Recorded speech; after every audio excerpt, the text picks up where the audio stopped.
का और कुछ नहीं चाहिए।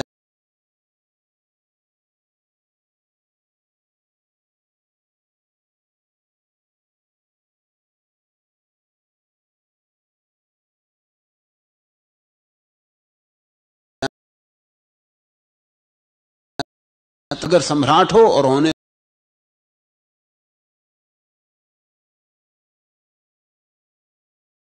का कुटा सा पात्र लिए, सम्राट हंसा। उसने अपने वजीर को कहा कि जाओ हीरे जवाहरातों से भर दो इसका पात्र, ये भी याद रखेगा कि किसी सम्राट से भीख मांगी थी।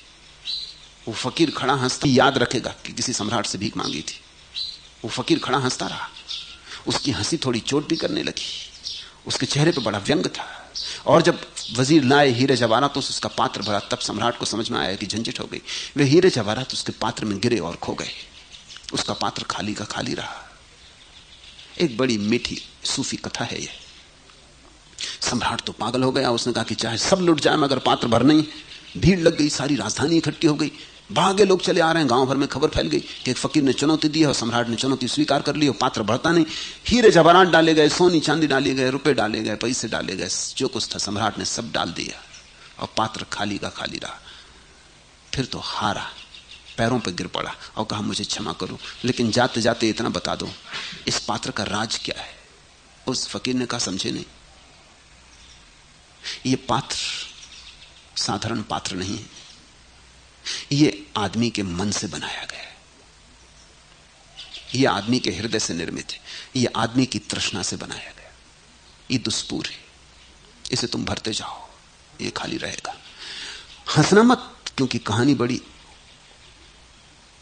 वास्तविक नहीं मालूम पड़ती, कहानी बिल्कुल झूठी मालूम पड़ती, मगर मैं तुमसे कहता हूं सच है। और तुम्हारी कहानी, तुम भी अपने भीतर के पात्र में कितना भरते चले गए हो। भरा, पहले सोचा 10,000 रुपए होंगे, वो हो गए एक दिन, और तुमने पाया कुछ नहीं भरा। फिर सोचा लाख हो जाएं, वो भी हो गए एक दिन।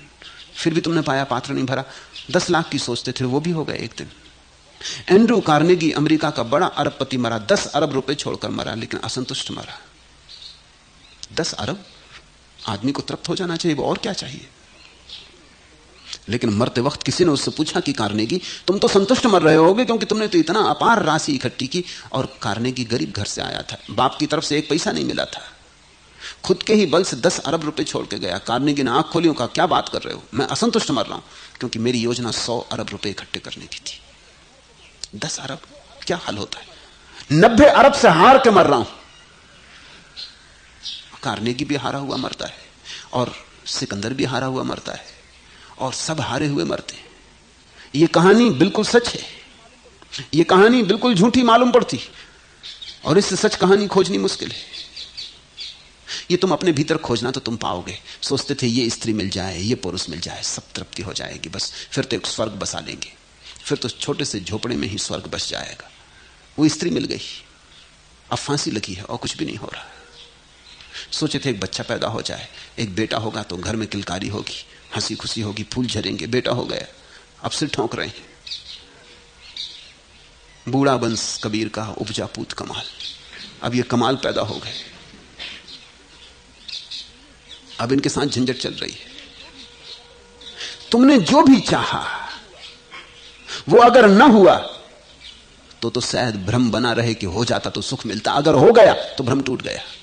जो स्त्री तुम्हें नहीं मिली वो अब भी सुंदर है, और जो तुम्हें मिल गई उसका सारा सौंदर्य तिरोहित हो गया।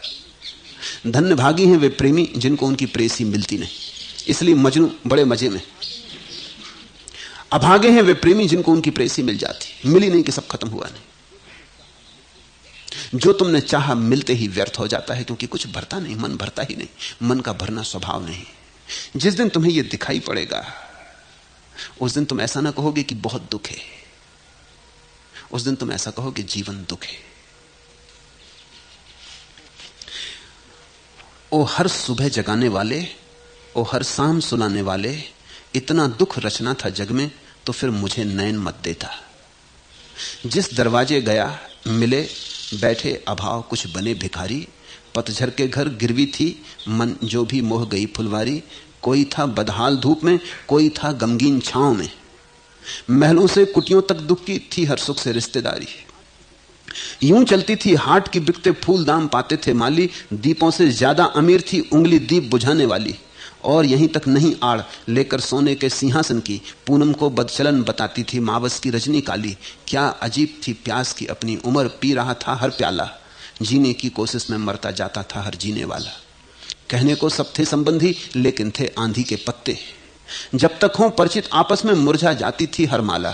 ओ हर चित्र बनाने वाले, ओ हर रास रचाने वाले, झूठी थी तस्वीरें सब तो यौवन को दर्पण मत देता। ओ हर सुबह जगाने वाले, ओ हर शाम सुलाने वाले, इतना दुख रचना था जग में तो फिर मुझे नैन मत देता। लेकिन मैं तुमसे कहता हूं नैन है कहां, आंख है किसके पास इस दुख को देखने की? अगर ईश्वर ने आंख दी भी थी दुख को देखने की तो तुमने उसे बंद कर रखा है। तुम डर से आंख खोल के देखते नहीं। तुम उसी तर्क को मानते हो जिसको शुतुरमुर्ग मानता है। शुतुरमुर्ग का दुश्मन सामने आ जाता तो रेत में सिर गपा के खड़ा हो जाता। उसका तर्क सीधा साफ है, ठीक अरस्तू का तर्क है। वो तर्क यह है कि जो दिखाई नहीं पड़ता वो है नहीं। तुम भी तो यही तर्क मान के चलते हो। मेरे पास लोग आ जाते हैं, वो कहते हैं ईश्वर अगर है तो दिखलाई क्यों नहीं पड़ता? जो नहीं दिखाई पड़ता वो नहीं है। वही तर्क शुतुरमुर्ग का है। वो आंख बंद कर लेता है, रेत में सिर गपा लेता है, दुश्मन सामने खड़ा, दिखाई नहीं पड़ता उसको। नहीं दिखाई पड़ता तो सोचता है नहीं, निश्चिंत हो गया। ऐसे ही हमने जीवन के सत्यों से आंखें छुपा ली। सामने खड़ा है जीवन, सारे दुख का अंबार लिए। हम जीवन को देखते नहीं, हम आगे देखते, हम सपनों में देखते, हम कल्पनाएं रचते, हम सपने रचते हैं। गुरजेफ कहा करता था, और ठीक थी उसकी बात, कि जैसे रेल के दो डब्बों के बीच में बफर लगे होते। बफर का काम होता है कि अगर कभी जोर का धक्का लगे तो यात्रियों को धक्का ना लग जाए, बफर धक्के को पी जाते। या जैसे कार के नीचे स्प्रिंग लगे होते हैं, गड्ढा भी आ जाए तो स्प्रिंग कार के धक्के को पी जाते। अंदर बैठे यात्री को थोड़ा बहुत हलन चलन होती है लेकिन धक्का नहीं लगता है। फिर जितनी अच्छी गाड़ी हो उतने ही अच्छे स्प्रिंग होते हैं, जितनी महंगी गाड़ी हो उतने ही अच्छे स्प्रिंग होते हैं। स्प्रिंग का अर्थ ही यह है कि वो जो चोटें आती हैं, धक्के आते हैं, उनको पी जाएं, तुम तक ना पहुंचने दें।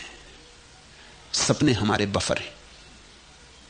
सपनों के कारण जीवन के धक्के हम तक नहीं पहुंच पाते, सपना पी जाता धक्का। हमारे और जीवन के बीच सपनों की एक दीवार है, उधर जीवन है, वो चोटें करता जाता और हम सपने देखते चले जाते। हम सपनों में रहते, हम जीवन में रहते कहां? इसलिए हमें दिखाई नहीं पड़ता कि जीवन दुख है। और जिसे ये नहीं दिखाई पड़ता कि जीवन दुख है, वो महाजीवन में प्रवेश ना कर सकेगा। जब ये तुम्हें रत्ती रत्ती 100% सिद्ध हो जाएगा कि जीवन दुख है, खालिस दुख है, दुख मात्र है, दुख और जीवन पर्यायवाची हैं, जिस दिन ऐसा साक्षात्कार हो जाएगा उसी दिन तुम जगोगे। उस दिन जगना ही पड़ेगा। बुद्ध के पास एक आदमी आया और उसने कहा, आप कहते हैं तो ठीक ही कहते होंगे कि जीवन दुख है। बुद्ध ने कहा, रुक, मेरे कहने से जीवन दुख नहीं हो सकता।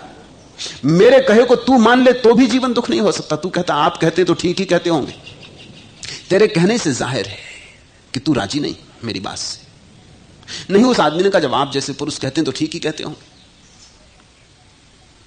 ये सवाल बुद्ध के कहने का नहीं है, ये सवाल तुम्हारे देखने का है। तो बुद्ध ने कहा, ठीक, अगर तुझे लगता है कि हम जो कहते हैं ठीक ही कहते हैं तो अब छोड़, दुख को कब तक पकड़े रहेगा? उसने कहा, अभी नहीं, आऊंगा, जरूर आऊंगा, आना ही है आपके मार्ग पर, अंततः तो सभी को आना है, लेकिन अभी नहीं। बुद्ध ने कहा, अगर तेरे घर में आग लगी हो और तुझे दिखाई पड़ता हो कि लपटें उठने लगी और घर जलने लगा, तो तू उसी वक्त दौड़ के बाहर निकल जाएगा कि सोचेगा कि जाऊंगा? जरूर जाना तो है ही, सभी भाग रहे हैं, मैं भी भागूंगा, मगर अभी नहीं। उस आदमी ने कहा, आप भी क्या बातें कर रहे हैं? घर में आग लगी हो तो सोचने की फुर्सत कहां? आदमी निकल जाता है बाहर। बुद्ध ने पूछा, तू किसी से पूछेगा कहां से निकलूं? दरवाजे से, खिड़की से, पीछे के दरवाजे, आगे के दरवाजे से, कि कूद जाऊं छत से कि छज्जे से? पूछेगा किसी से? वो कहने लगा, आप भी कैसी बातें कर रहे हैं? घर में आग लगी हो तो कोई पूछता है?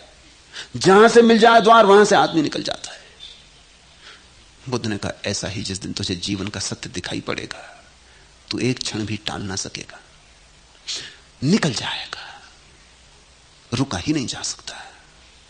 जिस दिन बुद्ध ने अपना महल छोड़ा, जो सारथी उन्हें ले गया गांव के बाहर छोड़ने, वो बूढ़ा सारथी था, बुद्ध का पुराना सेवक था। बचपन से बुद्ध को देखा था, बुद्ध बेटे की तरह थे उस बूढ़े के।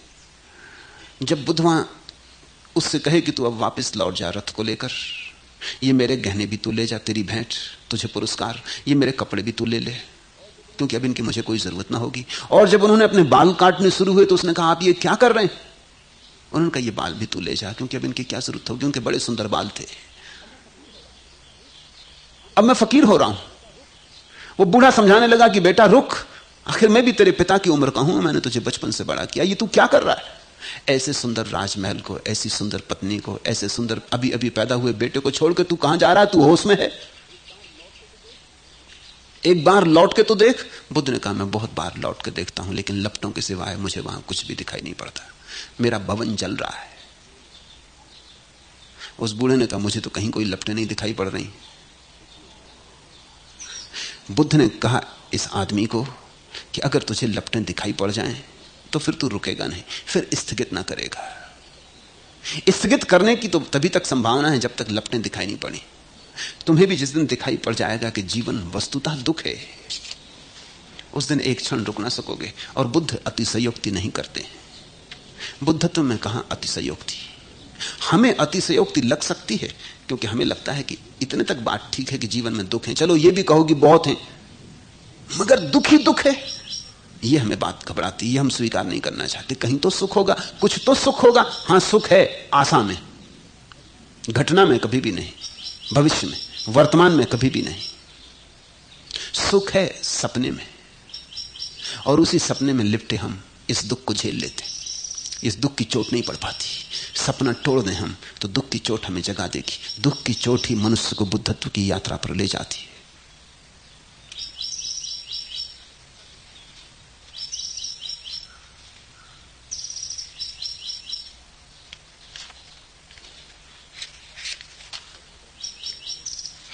चौथा प्रश्न, जागे।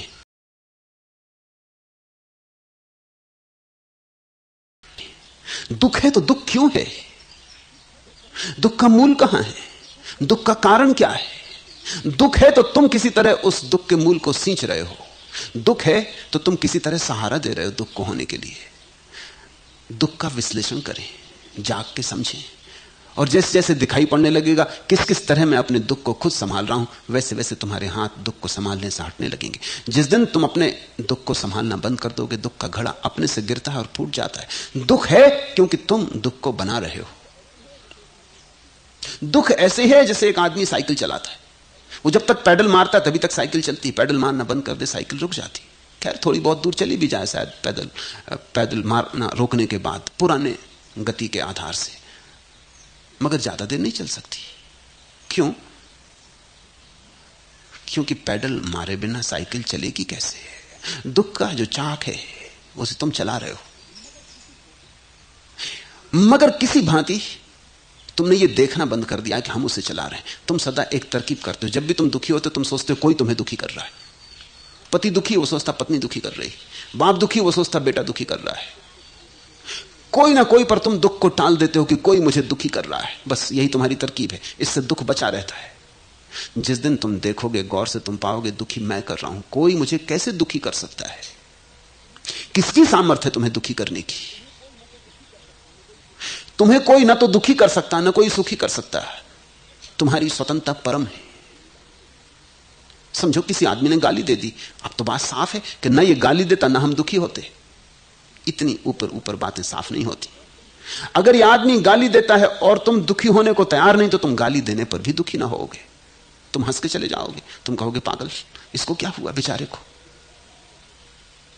इसके भीतर गाली लग रही तो जरूर इसके भीतर बड़ी पीड़ा होगी, बड़ी तकलीफ होगी, लेकिन इससे तुम परेशान ना होगे। बुद्ध को कोई गाली दे जाता है तो बुद्ध तो परेशान नहीं होते। परेशान होने का कारण तो तभी बनता है जब तुम्हारे भीतर परेशानी मौजूद हो, जब तुम्हारे भीतर कोई घाव हो और कोई घाव को छेड़ दे। ऐसे कोई घाव को छेड़ दे और घाव हो ही नहीं तो तुम्हें कोई परेशानी नहीं होती। तुमने ख्याल किया जब कोई गाली देता है तो तुम्हें तकलीफ इसलिए होती है कि तुम्हारे मन में सम्मान की आकांक्षा थी और अपमान मिला। चाहा था सम्मान और अपमान मिला, सोचा था यह आदमी प्रशंसा करेगा, स्तुति करेगा, और ये गाली दे गया। तुमने ये भी ख्याल किया कि गाली का उसी मात्रा में तुम पर असर होता है जिस मात्रा में आदमी तुम्हारे करीब होता है। चोट भी उसी की लगती जो बहुत करीब होता है, क्योंकि जो बहुत करीब होता है उससे हमारी अपेक्षा बहुत होती। एक अजनबी आदमी गाली दे जाए हमें उतना दुख नहीं होता, लेकिन मित्र गाली दे जाए तो ज्यादा दुख होता है। क्यों? गाली तो एक जैसी है, लेकिन मित्र से हमने अपेक्षा नहीं की थी कि गाली देगा। मित्र से तो चाहा था कि कभी गाली ना देगा। अपनों से चोट लगती है, ख्याल किया? पराओं से क्या चोट लगती? तुम्हारा बेटा कुछ कह दे तो चोट लग जाती, दूसरे का बेटा कुछ कह दे तो तुम्हें कोई चोट नहीं लगती। क्या लेना देना है? तुमने उससे कभी सोचा ही नहीं था कि कुछ बेहतर मिलने वाला है। तो तुम्हारी अपेक्षा में चोट है, भीतर तुम्हारे है कारण। दुख बाहर से नहीं आता, दुख के तुम निर्माता हो। तुम पैडल चलाते हो तो चाक चलता है, तुम गति देते हो तो गति आती है। एक बात, दूसरे पे टालना बंद करो और कारण में उतरो। सादा कारण तुम अपने में पाओगे। बुद्ध ने यही तो 4 आर्य सत्य कहे। दुख है, दुख का कारण है, दुख से मुक्त होने की विधियां हैं और दुख मुक्ति की दशा है। ये 4 आर्य सत्य है, ये बड़े से बड़े सत्य। दुख है और दुख का कारण है, और कारण बाहर नहीं है, क्योंकि बाहर होता तब तो तुम्हारे बस के बाहर हो जाता। अगर दूसरे तुम्हें दुखी कर रहे हैं तो जब तक दूसरे तय ना करें कि तुम्हें दुखी ना करें तब तक तुम कभी सुखी ना हो सकोगे। फिर तो निर्वाण भी बंधन हो गया, फिर तो मेरा मोक्ष भी तुम पर निर्भर है, फिर तो कोई स्वतंत्रता ना रही, फिर तो आदमी की सारी महिमा गिर गई। नहीं, अगर मैं चाहूं सुखी होना तो मुझे कोई दुखी नहीं कर सकता, क्योंकि मैं अपने भीतर से दुख के सारे कारण अलग कर सकता हूं। अपमान से दुख होता है, मैं सम्मान की आकांक्षा छोड़ सकता हूं, फिर कैसे अपमान से दुख होगा? धन छिन जाता है तो दुख होता है, मैं धन का त्याग कर सकता हूं, तो फिर कैसे दुख होगा? अपना किसी को मानते हैं तो दुख होता है, तो मैं सभी को अपना मानना छोड़ दे सकता हूं, असंग हो जाता हूं, फिर कैसे दुख होगा? तुमने ख्याल किया, एक रास्ते से तुम गुजर रहे हो, वृक्ष पे से एक शाखा टूट के तुम्हारे सिर पर गिर गई और चोट मार दी, तो तुम उस शाखा को तो गाली नहीं देते, तुम ये तो नहीं कहते कि मेरी दुश्मन है। पीड़ा तो होगी क्योंकि चोट लगी, लेकिन दुख नहीं होता। लेकिन समझो कि इसी शाखा का किसी आदमी ने उपयोग किया होता और आके तुम्हारे सिर पर मार दी होती, तो पीड़ा भी होती और दुख भी होता। एक ज़ैन फकीर एक रास्ते से गुजर रहा था, एक ब्रश से एक शाखा गिर गई, उस पर चोट लग गई। उसने खड़े होकर सारी बात देखी, वो चुपचाप आगे चला गया, उसने कुछ भी ना कहा। एक आदमी ये सब देख रहा था, उसने उस शाखा को काट के एक डंडा बना लिया, और दूसरे दिन फकीर जब निकल रहा था फिर वो गया और उसने फकीर के सिर पर डंडा मार दिया। फकीर फिर खड़ा होकर देखा, थोड़ी देर कुछ सोचा, फिर अपने रास्ते पे जाने लगा। उस आदमी ने कहा कि रुको भाई, अब तुमसे पूछना पड़ेगा, कल तुम चले गए थे, वो तो मेरी समझ में आ गया कि वृक्ष से ऊपर से शाखा गिरी संयोग की बात है, मगर आज तो मैं तुम्हें चोट मार रहा हूं। उस फकीर ने कहा, एक क्षण को मैं भी चौंका था कि अब क्या करना। फिर मैंने सोचा, है तो ये भी संयोग की ही बात कि तुमको ऐसा ख्याल आया। वृक्ष समय पर शाखा टूट गई, ये भी संयोग की बात थी। तुमको ऐसा ख्याल आया, ये भी संयोग की बात है। जब वृक्ष पर नाराज नहीं हुआ तो तुम पर क्या नाराज होना? वृक्ष से कोई अपेक्षा नहीं थी, तुमसे भी कोई अपेक्षा नहीं। ऐसा सोच के मैं अपनी जगह चल पड़ा, बात खत्म हो गई। अगर तुम गौर से अपने दुख के कारण में उतरो, समझो, तो कुछ होगा। तुमने पूछा दुख है, क्या उसे छुपाएं या प्रकट करें? अगर 2 ही उपाय हों, छुपाना और प्रकट करना, तो मैं तुमसे कहूंगा प्रकट करो, छुपाओ मत।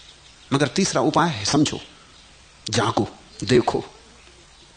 अगर यही 2 उपाय हो तो मैं इस पक्ष में हूं कि छुपाना मत, प्रकट करना, क्योंकि छुपाए से तो और इकट्ठा होता है। कोई मर गया घर में, पत्नी मर गई कि पति मर गया कि बेटा मर गया, तो 3 उपाय हैं। या तो समझो, जो कि बड़े से बड़ा उपाय है, शायद ना कर पाओ, कठिन है, कर लोगे तो बुद्धत्व की दिशा में चल पड़ोगे, ना कर पाओ शायद, और तब 2 ही विकल्प हैं, छुपाएं कि प्रकट करें। तो मैं कहूंगा प्रकट करो। तो रो लो, तो छाती पीट लो, तो लौट जाओ, 2-4 दिन भोजन ना करो, मुर्दे की भांति पड़े रहो, इससे लाभ होगा, बह जाएगा। रोक लिया अगर, तो मवाद की तरह भीतर रह जाएगा, वो ज्यादा देर तक सताएगा, दूर तक सांस जाएगा। 2-4 दिन में निकल जाता, शायद फिर 2-4 जन्मों में निकले, या निकले ही नहीं, बना ही रहे घाव की तरह। एक स्त्री मेरे पास लाई गई थी, प्रोफेसर, पढ़ी लिखी महिला, उसके पति मर गए तो वो रोई भी नहीं, और गांव के लोगों ने बड़ी प्रशंसा की उसकी। सभी ने कहा कि ऐसा होना चाहिए आदमी को, बुद्धिमान। सबने प्रशंसा की तो उसने और मजबूती से अपने को रोक लिया। लेकिन 3 महीने बाद उसको हिस्टीरिया शुरू हुआ, फिट आने लगे, मूर्छा आने लगी। कोई उसे मेरे पास ले आया, मैंने उसकी सारी बात पूछी। मैंने उससे पूछा, तूने उस व्यक्ति को प्रेम किया था? उसने कहा, मैंने बहुत प्रेम किया था। प्रेम विवाह था, माँ बाप से लड़के उस युवक से मैंने विवाह किया था। तो फिर मैंने कहा कि दुख तो हुआ होगा। उसने कहा, दुख तो हुआ, लेकिन मैंने प्रकट नहीं किया। सार भी क्या प्रकट करने से? मैंने कहा, वही दुख इकट्ठा होकर अब मूर्छा ला रहा है, तू रो ले, दिल खोल के रो ले, इसे दबा मत। उसने कहा, उससे क्या होगा? क्या मेरा पति मुझे वापस मिल जाएगा? मैंने कहा पति तेरा वापस नहीं मिलेगा, सिर्फ ये हिस्ट्रिया चला जाएगा। पति वापस मिलेगा ये मैं भी नहीं कहता। पति तो तू रो तो नहीं मिलने वाला, ना रो तो नहीं मिलने वाला, हंस तो नहीं मिलने वाला, कुछ फर्क नहीं पड़ता, पति तो गया सो गया। मगर ये हिस्ट्रिया, ये जो इतना तूने तनाव इकट्ठा कर लिया जिसे अब झेलना मुश्किल हो रहा है, तेरे मस्तिष्क के तंतु झेल नहीं पा रहे, मूर्छित हो जाते, ये चला जाएगा। 3 दिन तक वो हृदयपूर्वक रोई, सारी बुद्धिमत्ता छोड़ के रोई, मूर्ख बन के रोई, और 3 दिन के बाद सारी बीमारी चली गई। 3 साल 4 साल हो गए इस बात को घटे, फिर एक बार भी मूर्छा नहीं आई, ना हिस्टीरिया का कोई फिट आया। सीधी सीधी बात है, अगर घाव भर सके तो बहुत अच्छा, अगर ना भर सके तो फिर मवाद को भीतर रखना ठीक नहीं, बाहर निकाल देना ठीक है। और फिर तुम छिपाओ कितना ही छिपा ना पाओगे, कहीं ना कहीं से निकलेगा, हिस्टीरिया में निकलेगा, सपने में निकलेगा, क्रोध में निकलेगा, कहीं ना कहीं से निकलेगा। आदमी गाए न गाए दर्द कैसे चुप रहेगा। आंख से जो अश्रु छलका वेदना का गीत होगा, मौन हाहाकार और का प्राण का संगीत होगा। रुद्ध स्वर चाहे न चाहे प्राण कैसे चुप रहेगा। स्वर न जगते हैं सुखों में, पीर ही कविता जगाती, कसक कोई गीत बनती, सांस घायल गीत गाती, साथ चाहे रूठ जाए कंठ कैसे चुप रहेगा। अधर सीधो लाख चाहे पर नयन वाचाल होंगे, अधर सीधो लाख चाहे पर नयन वाचाल होंगे। मौन ही भाषा प्रणय की, शब्द सब कंगाल होंगे। रूप कुछ बोले न बोले, मौन कैसे चुप रहेगा। आदमी गाए न गाए दर्द कैसे चुप रहेगा। जो है उसे प्रकट कर दो, उसे छिपाए मत रखो, उसे दबाए मत रखो, उसे आ जाने दो, किसी भी रूप में आ जाने दो। चाहे गीत बन के फूटे, चाहे आंसू बन के फैले, चाहे हाहाकार उठे, उसे आ जाने दो, उसे निकल जाने दो। मगर मैं ये नहीं कह रहा हूं कि यह परम विधि है, इससे सिर्फ तुम सामान्य रूप से स्वस्थ रहोगे। परम विधि तो है, समझो क्यों दुख है, और तुम परम विधि का भी उपयोग कर सकते हो और दुख को व्यक्त भी कर सकते हो। दोनों साथ साथ चल सकते हैं, दोनों में तालमेल है। अगर तुमने दुख को छिपाया तो तुम परम विधि का उपयोग भी ना कर सकोगे, क्योंकि जो छिपाया है उसको तुम देखने में भी डरोगे, क्योंकि कहीं देखने में ही उभर ना आए, निकल ना आए। तुम उस बात को ही हटाते रहोगे, तुम मन के किसी अंधेरे कोने में सरकाते रहोगे। तो पूछा है क्या उसे छिपाएं या प्रकट करें? प्रकट करो, और प्रकट करने को ही परम विधि मत मान लेना। इससे तुम स्वस्थ तो रहोगे लेकिन आत्मवान ना हो सकोगे। इस प्रकट करने में साथ साथ बोध